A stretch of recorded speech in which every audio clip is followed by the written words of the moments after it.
जनवरी 1977 में कौमी असम्बली से खिताब करते हुए जुल्फ़िकार अली भुट्टो ने इंतखाबात करवाने का ऐलान किया। कौमी असम्बली के इंतखाबात के लिए 7 मार्च और सूबाई असम्बली के लिए 10 मार्च की तारीख मुकर्रर हुई। भुट्टो के खिलाफ 9 पार्टियों पर मुश्तमिल इत्तेहाद PNA वजूद में आ चुका था, जिसमें सेकुलर, मजहबी और बाएं बाजू की जमातें शामिल थीं। PNA ने कौमी असम्बली के इंतखाबात में धांधली का इल्ज़ाम लगाया और सूबाई असम्बली इंतखाबात का बाइकआउट किया। PNA ने इलेक्शन कमीशन के खात्मे, जुल्फ़िकार अली भुट्टो के इस्तीफे और दोबारा इंतखाबात का मुतालबा किया। तहरीक को खास मजहबी रंग दिया गया। इंतखाबी धांधली के खिलाफ शुरू होने वाली तहरीक निफाज निज़ाम मुस्तफ़ा में बदल गई। तहरीक दिन ब दिन शिद्दत इख्तियार करती गई। अपोजिशन के जलसे और जुलूस बढ़ने लगे। बिलाखिर 9 अप्रैल 1977 को इस तहरीक के दौरान पहली मरतबा लाहौर में गोली चली, जिसमें कई लोग मारे गए। भुट्टो पर बतौर वज़ीर आज़म इस्तीफे के लिए दबाव दिन ब दिन बढ़ता जा रहा था। लाहौर के एक मेस में सीनियर मिलिट्री अफसर ने भुट्टो को मार्शल लॉ लगाने का मशवरा दिया, जिसकी बिना पर लाहौर, रावलपिंडी, कराची और हैदराबाद में मार्शल लॉ लगा दिया गया। अपोजिशन ने मार्शल लॉ की मुखालफत की। दिलचस्प बात यह है कि भुट्टो दोबारा इंतखाबात कराने पर राजी थे।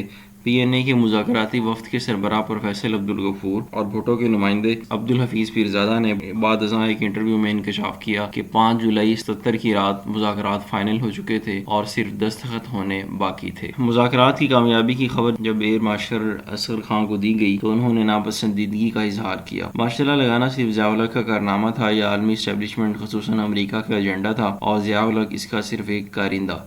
इस हवाले से चंद वाक़यात काबिल ज़िक्र हैं। मार्च 1976 में भुट्टो अफ़गानिस्तान के दौरे पर गए और वहाँ काबुल में इनकी मुलाकात अफ़गानिस्तान के बादशाह सरदार दाऊद से हुई। इस मुलाकात में पाकिस्तान और अफ़गानिस्तान के दरमियान मौजूद बॉर्डर डिविजन लाइन को इंटरनेशनल बॉर्डर तस्लीम करने पर इत्तफाक हुआ, जो आज तक मुतनाज़ है। इसके फ़ौरन बाद बरतानिया में CIA के सरबराह जॉर्ज बुश सीनियर ने एक मीटिंग में भुट्टो हुकूमत के खात्मे का मंसूबा बनाया। हैरानकुन तौर पर इसके फ़ौरन बाद चित्राल और दीर में मजहबी लोगों में बगावत उभरने लगी। एक दिलचस्प बात यह भी है कि भुट्टो को जल्द इंतखाबात का मशवरा खित्ते में उस वक्त के अमरीकी थानेदार शाह ईरान रज़ा शाह पहलवी ने दिया। फरवरी 1970 में लाहौर के गवर्नर हाउस में एक मीटिंग के दौरान भुट्टो की मशीर रफ़ी रज़ा ने इन्हें मशवरा दिया कि सर आप इंतखाबात मनसूख कर दें, क्योंकि ये आपके खिलाफ एक साजिश है और आपकी जान को खतरा है। इस इंकशाफ पर रफ़ी रज़ा को गिरफ्तार कर लिया गया। अगस्त 1970 में लाहौर में अमरीकी वज़ीर ख़ारजा हेनरी किसिंजर ने भुट्टो को फ्रांस से न्यूक्लियर रीप्रोसेसिंग प्लांट का मुआहिदा कैंसिल करने का कहा और ऐसा ना करने की सूरत में संगीन नताइज की धमकी दी। 28 अप्रैल 1977 को कौमी असम्बली में खिताब के दौरान जुल्फ़िकार अली भुट्टो ने कहा कि इनके खिलाफ अमरीकी साजिश तैयार की जा रही है। भुट्टो ने यही बात 3 मरतबा अमरीकी सफ़ीर से मुलाकात करके इसे भी कही। बाद अपने वज़ीर ख़ारजा अज़ीज़ अहमद को अमरीकी वज़ीर ख़ारजा साइरस वैन से